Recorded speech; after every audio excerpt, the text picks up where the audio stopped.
Hey everyone, it's Alistair Kerr here for HPT Schools, and it's my absolute pleasure to welcome you to the Leading Flourishing Schools HPT program as part of the Far North Queensland Cairns cluster for 2026. At HPT Schools, we believe that all staff and students can flourish, and as you can see, we've got an amazing cohort of schools that are all going to be starting their Leading Flourishing Schools journey together. Over the year, we've got a fantastic program set up that will have lots of opportunities to engage in collaborative learning.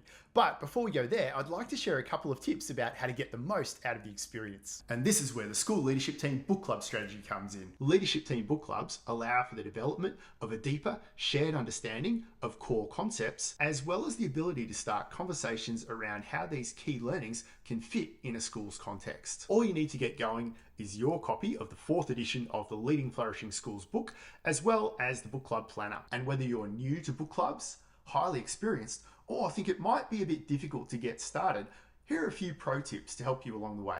If your team is new to book clubs, I'd recommend to lean in and make heavy use of the planner. Start by setting a book club meeting schedule that works for your team, as well as assigning a discussion leader for each session. Then, when you meet for your book club, follow the agenda and you can't go wrong. If your team is experienced with book club, you can extend your learning once everybody's done the readings by having everyone in the team complete a quick quiz about the current state of your team's systems and then have everyone compare their results afterwards. To do this, head over to the HPT Schools website. Click on the Tools button, then click on the School Systems scorecard. Follow the instructions to complete the quiz, and then once you've got your results back, discuss as a team. Now, for some busy school leadership teams, setting aside the time to jump into a book club might seem impossible, and we completely understand. So if this applies to your school, I'd recommend setting aside 5 minutes in your regular school leadership team meeting to allow everyone to complete the school systems diagnostic. We find that this usually sparks curiosity and inevitably ends up with people completing the readings in their own time at their own pace. If you take this approach, it's especially important to capture your key reflections to share back when the time is right. So whether your school leadership team is new to book clubs, has lots of experience under their belt,